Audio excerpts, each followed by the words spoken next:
திமுக ஆட்சியில் ஒவ்வொரு அமைச்சரும் ஆயிரக்கணக்கான கோடி மதிப்புள்ள சொத்துக்களை சம்பாதித்து விட்டதாக அதிமுக முன்னாள் அமைச்சர் ராஜேந்திர பாலாஜி குற்றம் சாட்டியுள்ளார்.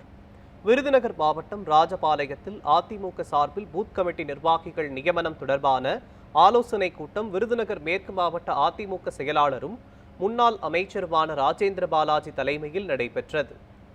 பூபால்பட்டி தெரு, பெரிய சுரைக்காய் பட்டி தெரு மற்றும் சம்பந்தபுரம் ஆகிய பகுதிகளில் நடைபெற்ற கூட்டத்தில் 300க்கும் மேற்பட்டோர் கலந்து கொண்டனர்.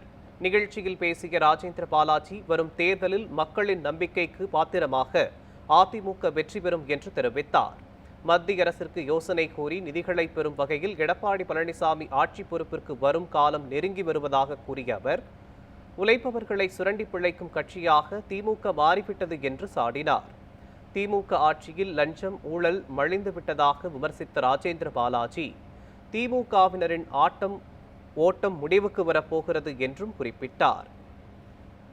மத்திய அரசிலே யோசனை சொல்லக்கூடிய அளவுக்கு, மத்திய அரசிடத்திலே நிதிகளை பெறக்கூடிய அளவுக்கு ஒரு வெற்றி வீரராக தமிழ்நாடு முதலமைச்சராக கோட்டையிலே பதவியேற்கின்ற காலம் நெருங்கி வந்து கொண்டிருக்கிறது. எந்த பணியும் ராஜபாளையத்தில் திமுக ஆட்சியால் கொண்டு வரவில்லை. அதிமுக ஆட்சியால் எங்களால் கொண்டு வரப்பட்ட திட்டங்களுக்கு தான், எடப்பாடி ஆட்சியில் கொண்டு வந்த திட்டங்களுக்கு தான் அவர்கள் வெள்ளையடித்துட்டு இருக்காங்க. இப்ப ஆக நாடக வேஷம் கூறுகின்ற திமுகவுடைய நாடக வேஷத்தை கலைத்து அவர்களை வீட்டுக்கு அனுப்புங்கள். ஸ்டாலின் தலைமையில் உள்ள திமுக ஆட்சியில் அமைச்சர்கள் எல்லாம் 1000 கோடிக்கு மேல் அதிபதி ஆயிட்டு விட்டார்கள். தெரு கோடிக்கு வந்து மக்கள் சந்திப்பது கிடையாது.